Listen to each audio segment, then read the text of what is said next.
Gérard Bardy, bonjour. Bonjour. Nous sommes donc ici à la bibliothèque de la Fondation Charles de Gaulle, rue de Solferino, pour une nouvelle conversation, si je puis dire, entre nous, mais aussi avec nos internautes, nos téléspectateurs, sur un ouvrage que vous avez fait paraître l'année dernière, Dernières heures à Colombey, chez Télémac.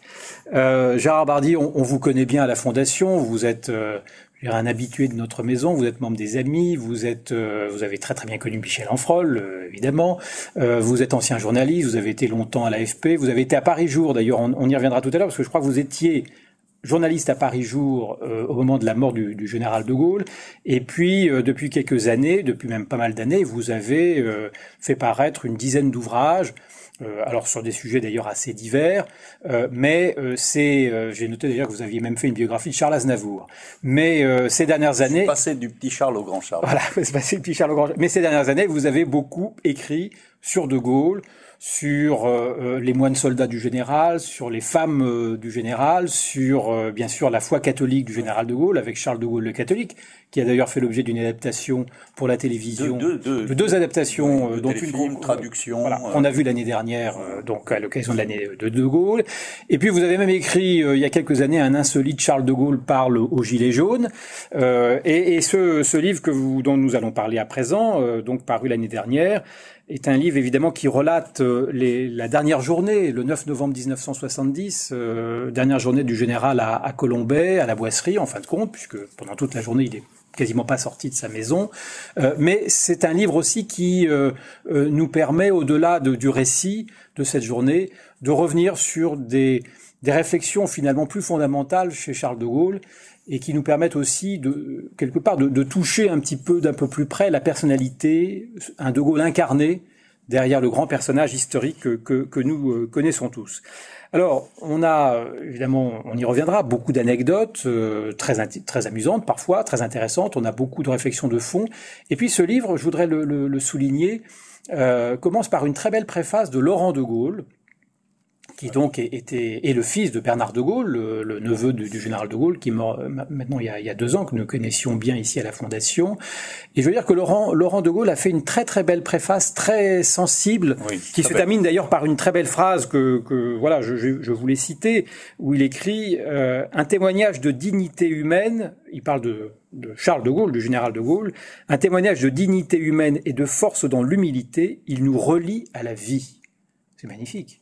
Oui, d'ailleurs j'en profite pour remercier à nouveau Laurent de Gaulle pour cette belle préface, très sensible et qui ouvre bien ce que j'écris ensuite par une mise en perspective et par une réflexion de fond sur la personnalité du général de Gaulle, telle que j'ai essayé de décrire le personnage en tissant plusieurs fils, le fil de l'homme intime, le fil de l'homme retiré des affaires un peu contre son gré, et puis aussi toute la profondeur historique de l'homme, de ses réflexions sur le fond, sur la société, sur la civilisation, sur la France, etc. J'ai essayé dans ce livre de tisser tous ces fils dans un récit que j'ai voulu captivant, abordable au plus grand nombre, mêlant, comme vous l'avez très bien dit, les sujets de fond et l'anecdote, afin de mieux éclairer la personnalité du général de Gaulle, que l'on présente souvent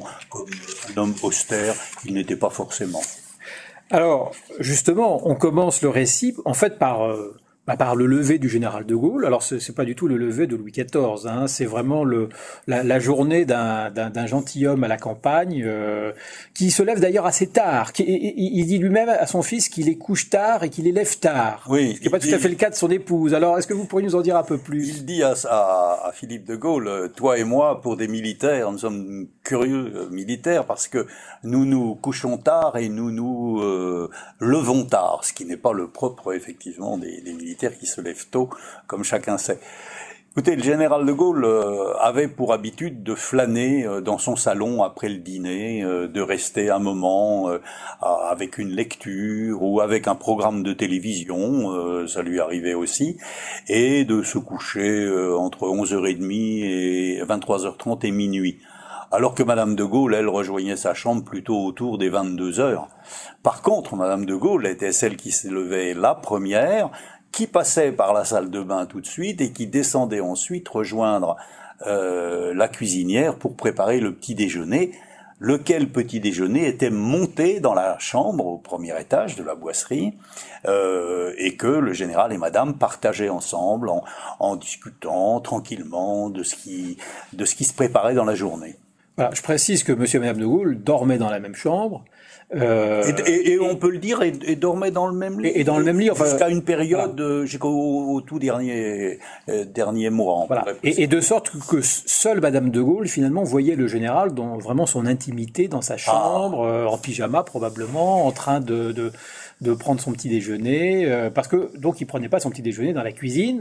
Non, dans la chambre, il y avait un coin, on va l'appeler un coin salon dans la chambre, face à la fenêtre, et tous les deux prenaient lui un solide petit déjeuner avec des tartines de baguettes fraîches coupées dans le sens de la longueur, avec de la confiture. Il adorait la confiture, et d'ailleurs je raconte comment il avait comme confiture préférée le confit de rose de Provins, qu'Alain Perfit lui avait fait découvrir lorsque Perfit était son ministre. Et donc, et on imagine d'ailleurs, vous dites, quand on passait à Provins, puisque pour aller à Paris, on passait par Provins, donc la voiture s'arrêtait. On imagine le général qui restait dans la voiture. Pendant ce temps-là, Madame de Gaulle sort de la voiture, va dans la boutique acheter des confitures. Et revient avec ses 4 pots, et reprend sa place à l'arrière de la déesse. Comme monsieur et Madame tout le monde. Complètement, comme lorsqu'elle faisait ensuite ses courses elle-même, lorsqu'elle était à Colombey, en prenant sa voiture et en allant dans les villages alentours. Oui, bien sûr. Et donc, solide petit déjeuner, il buvait de la chicorée. Alors, nos amis du Nord, il mettait de la chicorée parce que ça lui rappelait son Nord. Voilà, parce qu'on mettait de la chicorée dans le café. Oui, mais à l'âge que j'ai connu une époque où on mettait de la chicorée dans le café. Oui. Et d'ailleurs, c'était une façon d'adoucir le café, et aussi d'en utiliser moins, parce que le café était dans bien des familles une denrée chère. Qu'il fallait importer, donc c'était plus cher que la chicorée. Alors, j'en profite, puisqu'on évoquait le petit déjeuner du général de Gaulle, mais vous dites aussi un peu plus loin qu'il a un sacré coup de fourchette. Ah, ben ça c'est un peu plus loin dans la journée, c'est pendant le repas du midi. Est-ce parce qu'il était allé faire une ou deux fois le tour de son parc et que ça lui avait ouvert l'appétit, mais le déjeuner du général de Gaulle était toujours un repas soigné, complet, avec une entrée, un plat, un fromage et un dessert. Et il était très gourmand, et d'ailleurs déjà dans les périodes de l'Élysée, Madame de Gaulle, qui le voyait vieillir et prendre de l'embonpoint, il a commencé à beaucoup grossir à partir de 1958. Elle le surveillait du regard pour voir qu'il ne se resservait pas. Et quand par malheur, il se laissait aller à se resservir, discrètement, elle prenait la fourchette et tintait sur le bord du verre pour lui rappeler que il fallait qu'il arrête de manger et de se resservir, etc. Alors là, oui, à la boisserie, quand après son départ du pouvoir en 1969, eh bien, le midi, c'était une étape importante, un moment important de la journée, et la cuisinière s'amusait de le voir, parce que la cuisinière et la femme de ménage, il leur arrivait notamment... Donc Honorine... il leur arrivait de déjeuner avec... À la table du général et de Madame... Le dimanche notamment, et de temps en temps, le curé du village était également convié.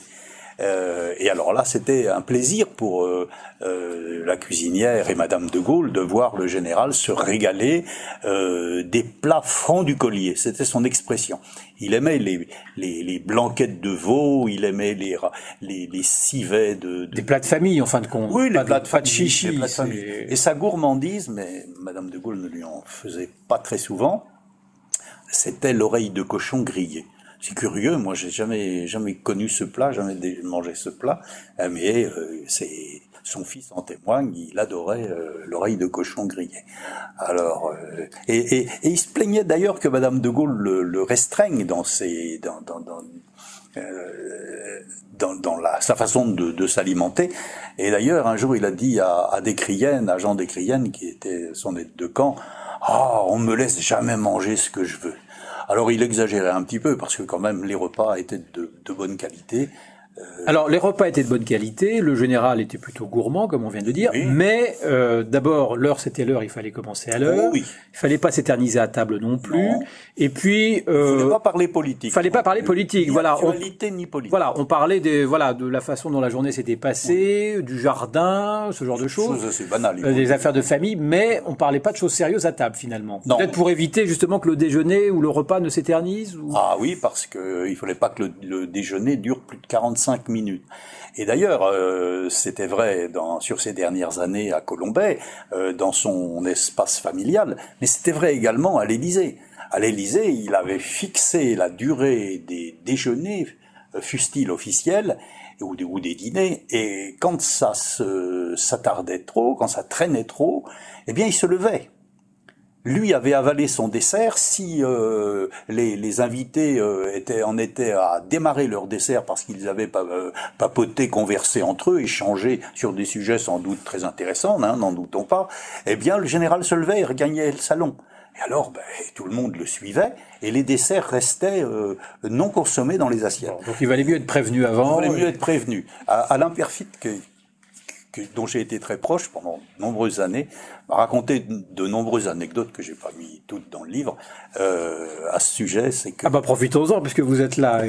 plusieurs fois, des gens importants ont été surpris de voir le général, dont ils étaient l'invité, se lever avant eux parce qu'il trouvait que ça traînait trop à table et il se levait, il allait se camper dans son salon pour le café et toujours le pousse-café. Car oui, alors ça, vous l'évoquez d'ailleurs. Il aime bien servir un petit pouce-café à ses invités. Oui. Un cognac, un armagnac. Voilà. Le whisky, c'était pour les invités, parce que le whisky, c'était pas français, donc ils ne buvaient pas de... Ouais. De même qu'on ne buvait pas de Porto, on buvait du muscat de Frontignan. Il fallait que ce qui était servi à l'Élysée, et ensuite d'ailleurs à la boisserie, fussent franco-français. Et évidemment, à la boisserie, on n'avait pas des grands crus. On avait des vins tout à fait corrects, mais relativement ordinaires, je dirais. Ah oui, il n'y avait pas des Le général n'avait pas une cave cachée de très grands crus. Non, il y avait des vins très honnêtes, des vins français, des différentes régions d'ailleurs, et une petite faiblesse pour le champagne, que le général achetait chaque année. Il faisait sa commande, on peut le dire, il s'agit des champagnes Drapier, bien sûr, qui d'ailleurs depuis ont créé une cuvée Charles de Gaulle, voilà. Que je vous recommande. D'ailleurs, elle est très. Moi, je la connais, mais la maison Drapier est à Urville, pas très loin, d'ailleurs dans l'Aube. Voilà. La zone Champagne s'est élargie d'ailleurs depuis une cinquantaine d'années. Voilà. Et la dernière photo que nous connaissons du général de Gaulle à Noël, c'est le Noël 1969. Oui.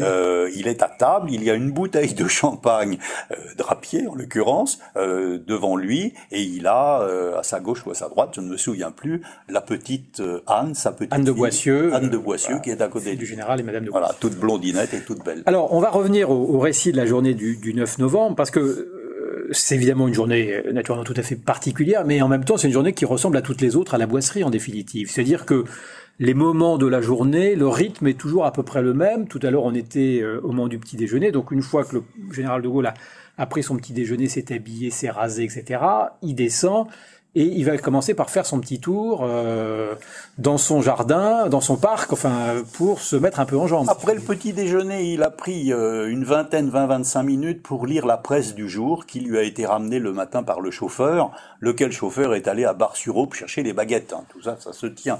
Et puis ensuite, il passe à la salle de bain.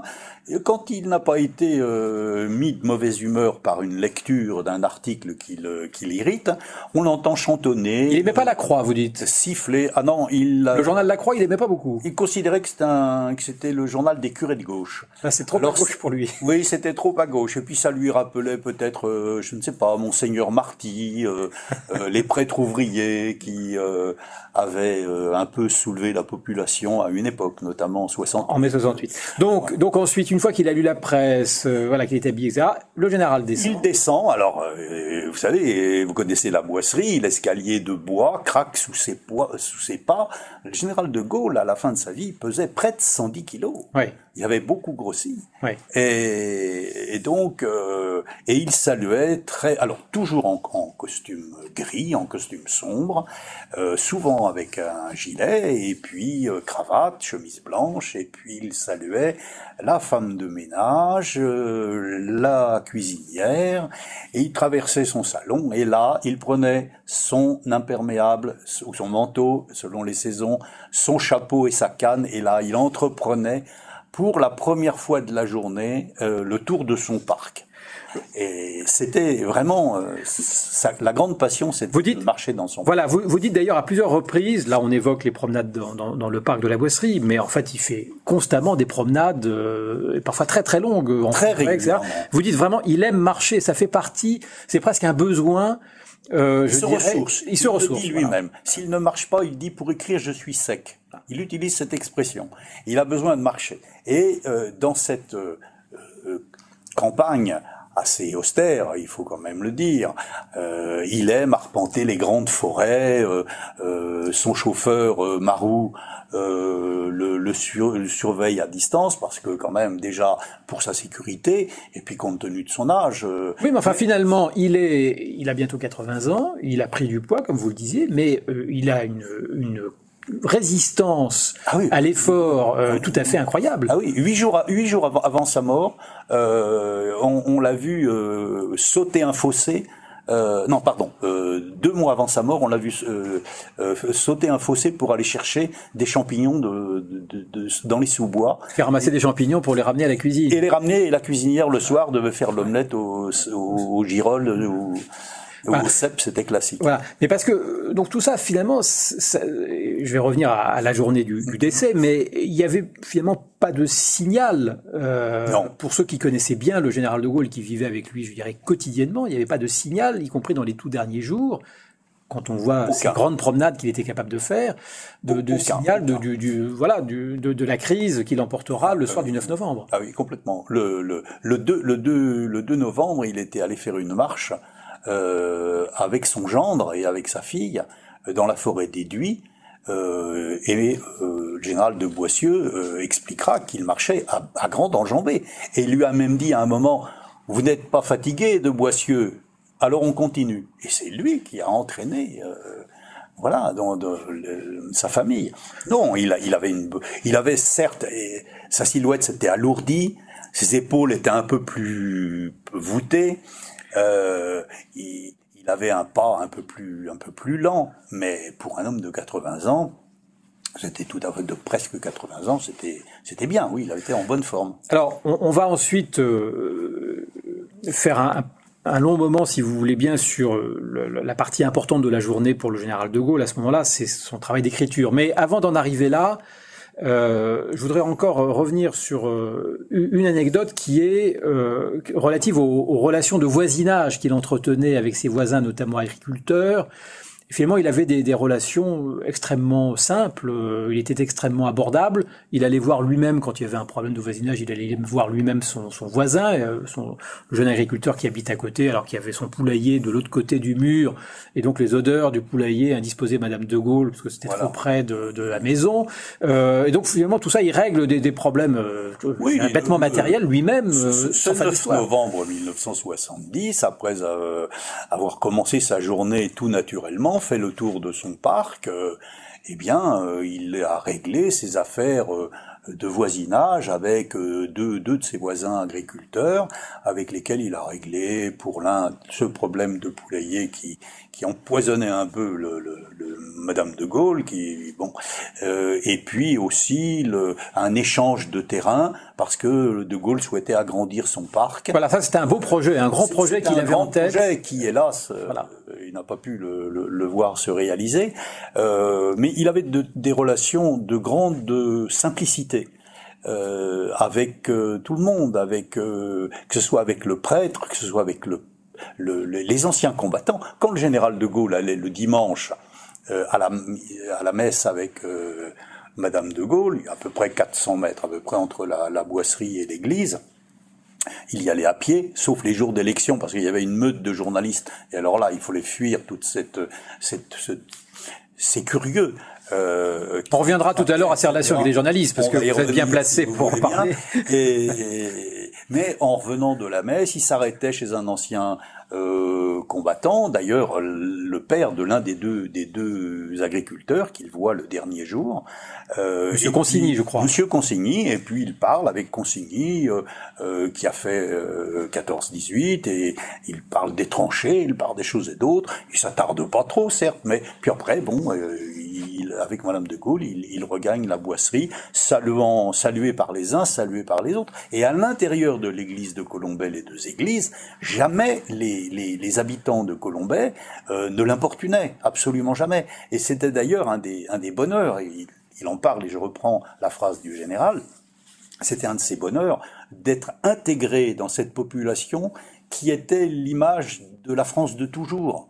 Ce village était là, planté sur sa colline, au milieu des forêts, et c'était le cycle de la vie qui nourrissait les villageois, et c'était le cycle des saisons qu'il observait dans son jardin. Il était une sorte de hobereau dans son village de Colombey, et les gens le respectaient beaucoup. Je crois que on l'a vu au moment de son décès, nous y reviendrons. Bien sûr. Alors on apprend par exemple que c'est le général de Gaulle lui-même qui gérait les questions d'argent, qui pointait les relevés bancaires, qui faisait les déclarations d'impôts. On n'imaginait pas ça du tout. On aurait pu penser que c'était Madame de Gaulle qui s'en chargeait. Elle s'en chargeait peut-être aussi, mais enfin, visiblement, le général suivait lui-même les affaires de la maison. Je peux vous dire qu'elle ne s'en chargeait pas du tout. Alors, c'était peut-être un peu selon les us et coutumes de cette époque, oui, où l'homme, le chef de famille, gérait tout ce qui avait rapport avec l'argent et les dépenses et les fournisseurs. Mais il avait dans un des deux tiroirs de son bureau, à Colombey, dans la tour, il avait dans un tiroir fermé à clé tous ces dossiers sur ses comptes bancaires, ses droits d'auteur, ses déclarations d'impôts, etc. Et la veille le jour de sa mort, il a même préparé un document fiscal qu'il devait remettre le lendemain à son aide de camp Et vous dites d'ailleurs que c'est après son décès que son fils, l'amiral de Gaulle, en ouvrant ce tiroir, découvre en fait que c'est son père qui gérait lui-même tout ça, qui mettait en ordre tous les papiers. Donc on imagine que c'était parfaitement bien rangé, bien organisé. Oui. Alors, je voudrais maintenant qu'on en vienne à la question du travail d'écriture, parce que c'était quand même finalement ce qui était un petit peu au cœur de la journée, des journées qui peuvent sembler un peu monotones, que le général de Gaulle passait à la boisserie après son départ du pouvoir en avril 69.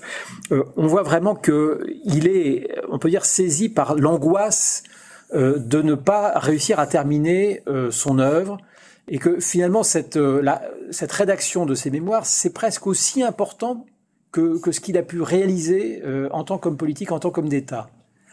Il accordait, déjà, le général de Gaulle était un homme de l'écrit, même s'il s'était accommodé des médias nouveaux tels que la radio depuis Londres, mais c'est un homme de l'écrit, il est de la génération de l'écrit, de la calligraphie, de la culture classique, etc. Donc, ceci a contribué à faire de lui non pas quelqu'un qui écrit des mémoires, mais un vrai écrivain. Le général de Gaulle, on l'a peu dit, a été un grand écrivain. Son style, la profondeur de sa réflexion, la richesse de ses sources font de lui, la cohérence de l'ensemble de son œuvre, tout cela fait de lui un vrai écrivain, un grand écrivain qui peut être classé parmi les grands classiques de son époque. Et d'ailleurs, ainsi que je le raconte, il avait été sollicité pour entrer à l'Académie française avant son retour au pouvoir en 58, après la publication de ses mémoires de guerre, le secrétaire perpétuel de l'Académie française, qui était Duhamel, Georges Duhamel, était allé à la Boisserie et avait sollicité le général de Gaulle pour qu'il entrât à l'Académie française. Et le général ne savait pas trop, réfléchissait, n'avait pas d'avis tranché, et on peut dire que c'est Yvonne de Gaulle qui l'en a dissuadé en lui disant « Je ne vous vois vraiment pas avec un bicorne et un habit vert. Vous auriez l'air de quoi ?» Ah oui, donc finalement c'est Madame de Gaulle. C'est Madame de Gaulle qui l'en a dissuadé. L'air de rien qui l'en a dissuadé.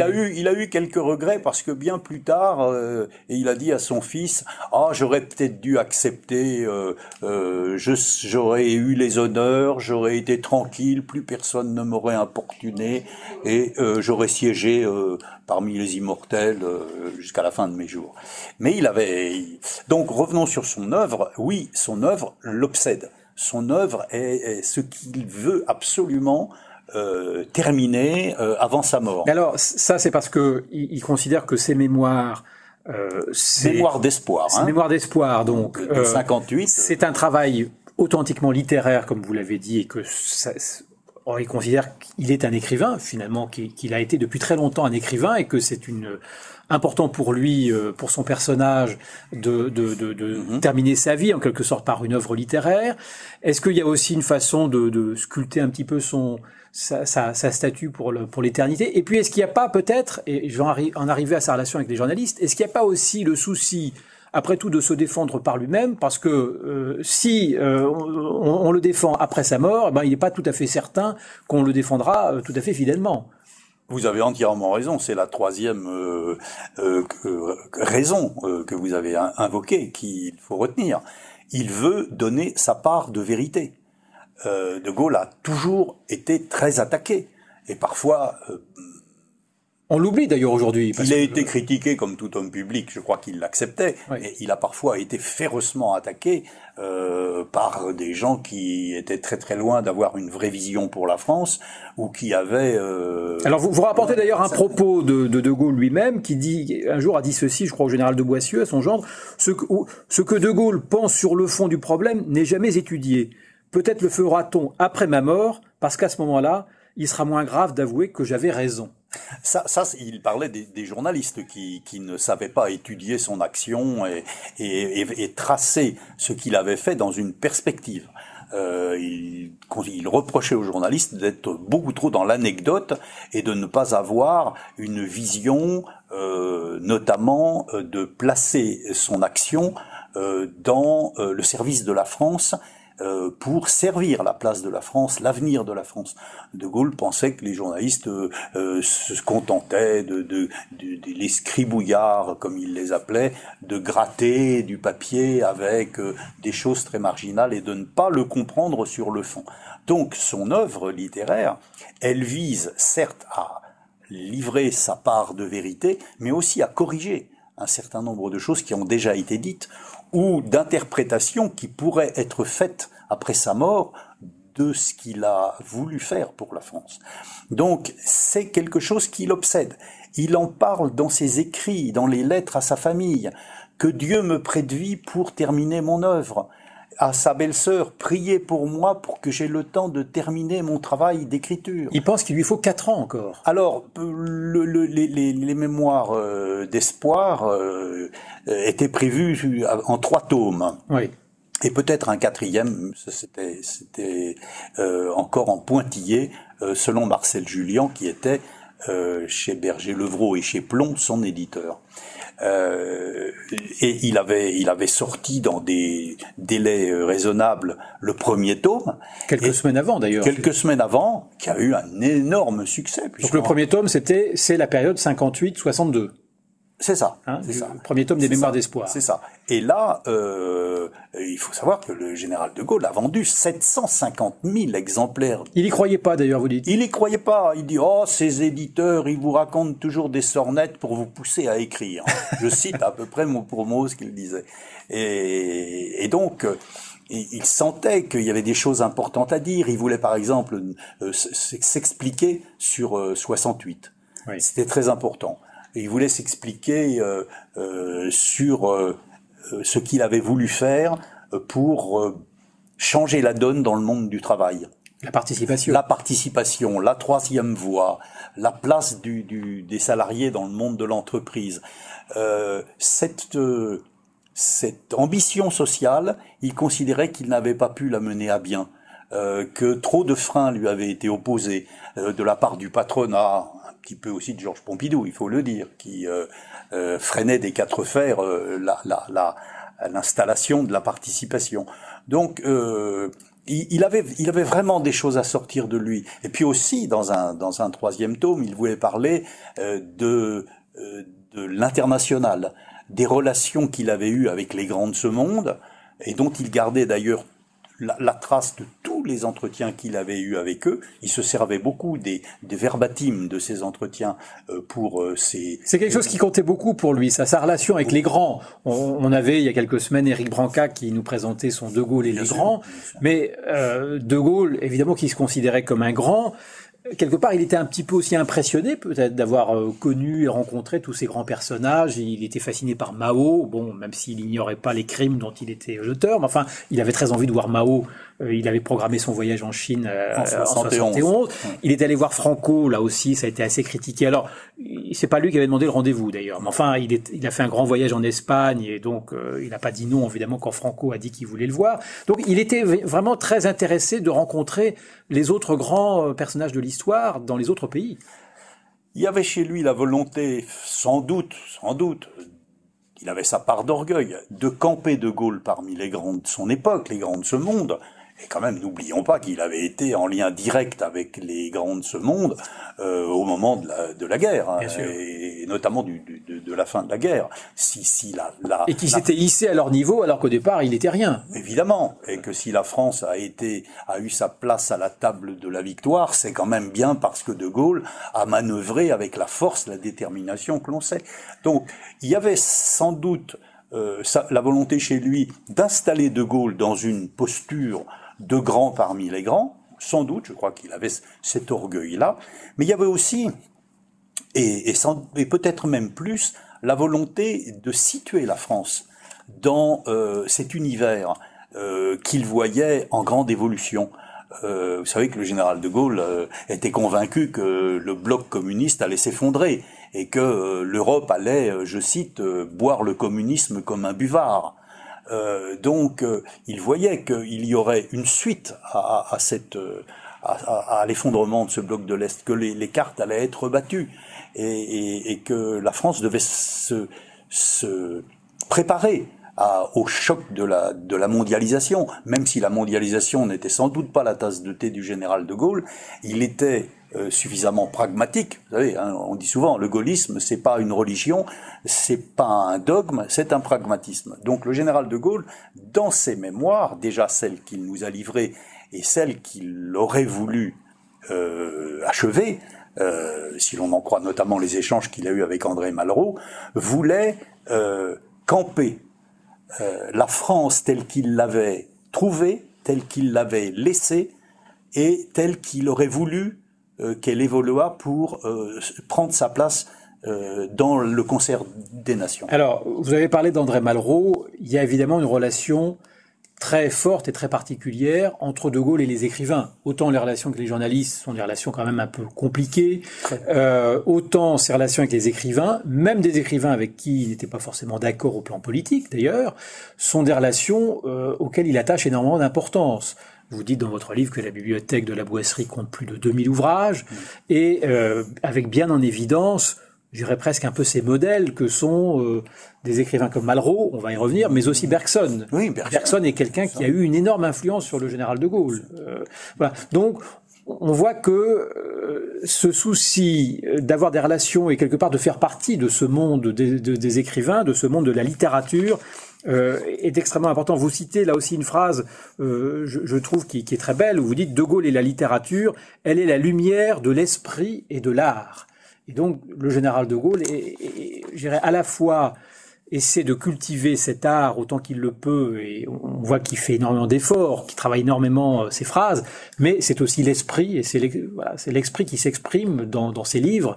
dans ses œuvres littéraires, et c'est quelque chose auquel il est extrêmement attaché. Alors sur l'art, vous dites que c'est dur quand même. Ça a beau être un grand écrivain qui a vendu énormément de livres, les phrases sortent pas toutes seules. Il y a des jours où c'est vraiment dur. Déjà, le général de Gaulle, il avait une mauvaise vue. Donc, pour écrire, il était obligé de se pencher sur sa feuille.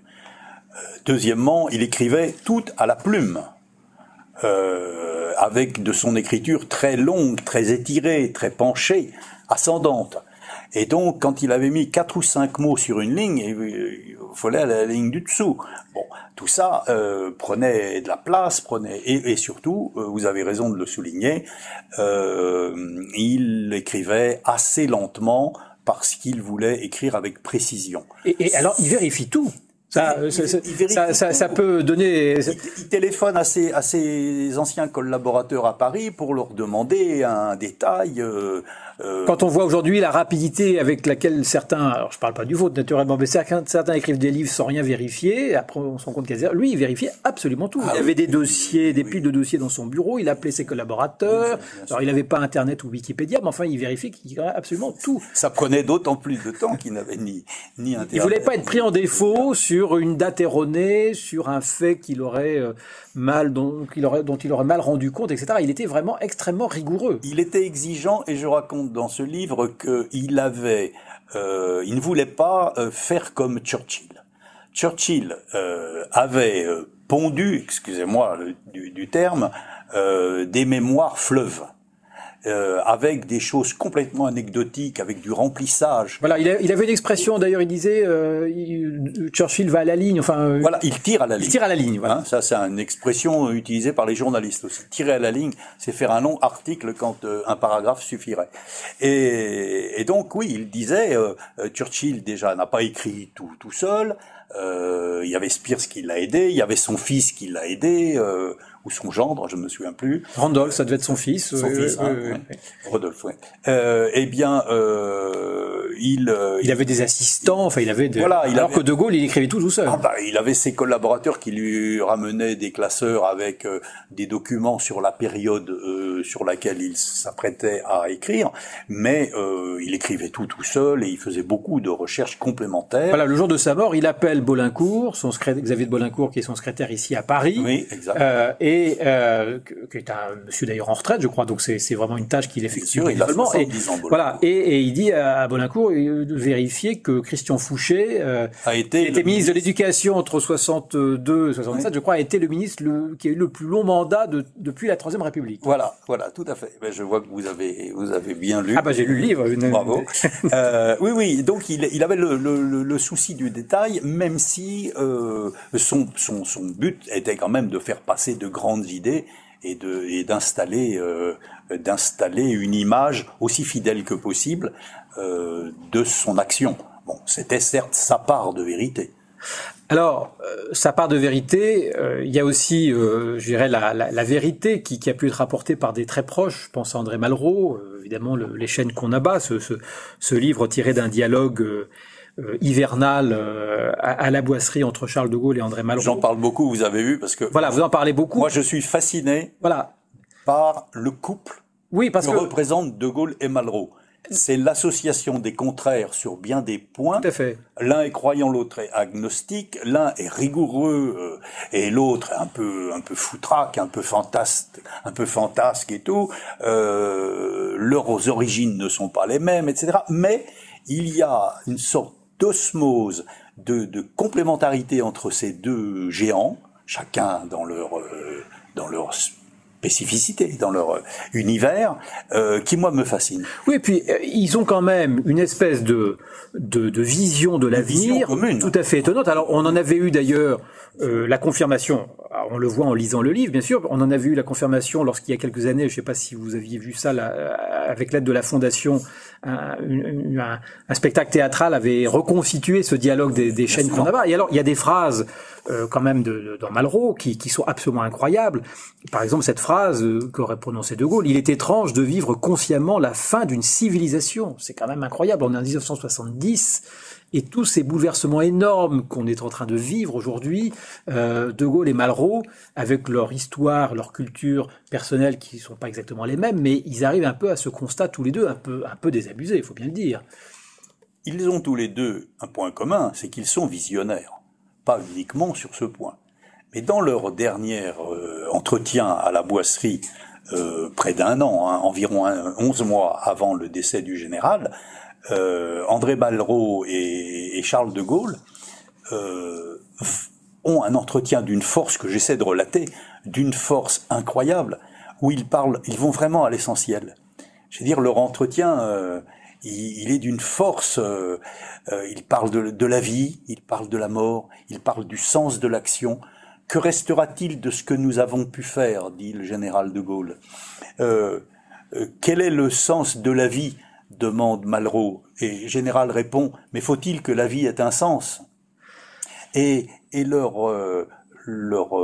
entretien, leurs échanges, de ces deux hommes, avec leur stature, avec leur histoire, avec le fait qu'ils sont tous les deux en fin de vie, revêt pour moi une force vraiment incroyable, et notamment on sent bien qu'ils sont tous les deux, vous l'avez dit, désabusés, qu'ils craignent que ce qu'ils ont pu faire pour restaurer la grandeur de la France, pour lui donner un statut à l'échelle du monde, pour lui donner des institutions, pour lui donner une industrie, pour lui donner un univers de la recherche et un monde culturel également, que tout ça s'effiloche, que tout ça finisse par être réduit à néant. Que restera-t-il de ce que nous avons pu faire? Justement, vous rappelez, je crois que c'est en exergue de votre dernier chapitre, cette phrase quand même qui est dans l'aide notes et carnets, il ne reste de soi que les enfants qu'on laisse. Et donc, ces hommes, et cet homme en particulier, puisqu'on parle de Gaulle, sont peut-être à la fin de leur vie un peu désabusés, et en même temps ils s'inscrivent dans la longue chaîne du temps. Et après eux, il y aura d'autres générations, et peut-être que cette autre génération ou la suivante reprendra ce qu'ils ont fait. Donc on n'est pas non plus dans le désespoir finalement. Il y a peut-être une forme de caractère un peu désabusé à la fin de leur vie, mais c'est pas non plus le désespoir complet, c'est pas la fin. C'est pas la fin de l'histoire. Il y aura quelque chose après eux. Il y a quelque chose après eux. En tout cas pour De Gaulle. Et dans plusieurs de citations que je relève, le général De Gaulle parle bien que de tout ce que nous aurons fait, il restera quelque chose. Voilà. Alors quelque chose qui sera développé différemment, ou qui sera abandonné, ou qui sera transformé, mais il avait suffisamment la foi pour penser que on ne passe pas sur terre sans y laisser son empreinte. Le plus humble des hommes, a fortiori celui qui a joué un rôle déterminant dans l'histoire. Alors, ça me donne la transition pour le dernier thème que je voudrais évoquer, qui est aussi la dernière partie de votre récit. C'est à la fois la mort du général et puis ses obsèques. C'est la mort d'un chrétien. C'est pas la mort d'un grand homme, d'un homme d'État, d'un homme politique, etc. C'est d'abord et avant tout la mort d'un chrétien, l'enterrement d'un chrétien dans sa plus grande simplicité, mais aussi dans les signes, je dirais, les plus classiques, les plus basiques de la foi chrétienne en particulier. Vous qui êtes un grand spécialiste de la foi chrétienne du général de Gaulle, ça c'est tout à fait frappant quand on lit la fin de votre récit, de voir à quel point c'est vraiment, je dirais, la conception chrétienne de la vie et de la mort qui se révèle complètement dans cette journée du 9 novembre et dans les jours qui suivent. Il a, face à la mort, le regard d'un chrétien, incontestablement. La mort ne l'effraie pas, il l'accepte par avance, il sait que c'est dans la nature des choses, mais que il y a quelque chose après la mort. Et d'ailleurs, également, on parlait de Malraux, il y a un passage où il parle de ce qu'il y a, ou de ce qu'il n'y a pas, pour Malraux agnostique, après la mort. Le général de Gaulle, d'ailleurs, avait l'habitude de dire, à partir du moment où on se pose la question de la foi, c'est déjà que l'on croit. Et en ce qui le concerne, lui, sa pratique religieuse n'est pas ostentatoire. Je parle de l'homme, Charles de Gaulle. Quand il était président de la République, il revendiquait sa foi, il revendiquait les racines chrétiennes de la France, mais il gérait la France comme une république laïque, en respectant strictement la laïcité républicaine, ce qui n'empêchait pas l'expression discrète de sa foi. Quand il vieillit, quand il approche du grand saut, eh bien, c'est un homme apaisé. Quand il parle de la mort, c'est parce qu'il veut. Il ne demande pas à vivre pour lui de 50 plus, il demande à vivre 2, 3 ans, 4 ans de plus pour terminer son œuvre d'écriture. C'est pas quelqu'un qui dit ah mon Dieu. Un petit instant, Monsieur le Bourreau. Non, pas du tout. Il faut que je termine la mission. Laissez-moi terminer mon œuvre et après je suis prête à rejoindre ma fille Anne. Ma place est prête. Alors vous dites d'ailleurs, on va passer aux obsèques. C'est les obsèques d'un chevalier. Oui, c'est Malraux. C'est Malraux il a eu les obsèques d'un chevalier. Non, moi toutes les descriptions qui m'ont été faites du général de Gaulle après sa mort, allongé sur un matelas dans son salon, dans sa tenue de général, le drapeau bleu, blanc, rouge est étendu sur lui jusqu'aux poches de sa vareuse, les mains jointes avec un chapelet entre les doigts glissé par Madame de Gaulle, 2 lampes qui éclairent dans la nuit, et puis une soucoupe avec un rameau de buis. C'est le gisant d'une cathédrale. C'est le roi chrétien de la France qui est allongé là, immense. La dimension étant encore développée par l'ombre des bougies, et c'est un gisant de cathédrale qui est là, et ça le relie à sa spiritualité, ça le relie à sa foi. L'homme se présente à Dieu comme un chevalier, et là on rejoint Malraux qui l'observait avec beaucoup de curiosité. Pour Malraux, la foi du général a toujours été un sujet de curiosité. Et Malraux dit, la foi du général ne se discute pas. Elle est partie intégrante de lui, comme la France est une partie intégrante de lui. Donc, toute la vie en témoignera, la façon dont le général de Gaulle et Madame de Gaulle ont accepté cet enfant trisomique à sa naissance en 1928, et comment pendant 20 ans, jusqu'à le décès de Anne en 1948, comment ils l'ont aimé, choyé, gardé avec eux, y compris lorsqu'il a été nommé au Liban. C'était quand même une aventure de partir en bateau avec une jeune trisomique à cette époque-là. Après, Madame de Gaulle a emmené cette petite fille en Angleterre, oui. A vécu avec elle. Ils n'ont jamais voulu mettre cet enfant dans une institution. Ils l'ont gardé avec eux. Et à Londres, quand l'aviation allemande bombardait de nuit Londres et ses faubourgs, les murs tremblaient, la petite gamine était absolument terrorisée. Voilà, c'est bien restitué à la télé dans L'éclat et le secret, par exemple, qu'on a vu l'année dernière. Voilà. Et donc, oui. Ils vont jusqu'à changer de domicile. Ils s'éloignent, ils vont pratiquement au Pays de Galles pour être le plus loin possible des bombardements, pour préserver cet enfant. Donc, ils l'ont... Et d'ailleurs, quand le général de Gaulle parlait de cet enfant à son aumônier... juste avant la guerre, il lui dit « Mais cet enfant, pour nous, c'est un don de Dieu. Et pour moi, elle me rappelle chaque jour la pauvreté de nos vies. » L'abbé Bourgeon, qui était l'aumônier de la 4e DCR. Voilà, à Metz. Et donc, il y a toujours eu chez de Gaulle, une manifestation de la foi, à la fois chez l'homme, chez le soldat et chez le chef d'État. Voilà, et ces obsèques de chevaliers, ce gisant presque du Moyen Âge, ensuite est accompagné par un défilé absolument incroyable de la France, en définitive. Entre 40 000 et 50 000. Voilà. Et c'est un vrai pèlerinage de toute la France, dans toute sa diversité, et des personnages les plus importants aux Français les plus humbles, qui défilent et qui quelque part continuent à défiler aujourd'hui, encore de nos jours, à Colombey en particulier. Bien sûr. Et d'ailleurs, le testament du général de Gaulle, qui demandait à ce qu'il n'y ait pas d'obsèques nationales et d'hommage de déplacement des hommes politiques et des responsables de l'État à Colombey, font que les obsèques ont eu lieu dans l'intimité familiale, que son corps a été porté par les hommes du village, que seuls les compagnons de la Libération,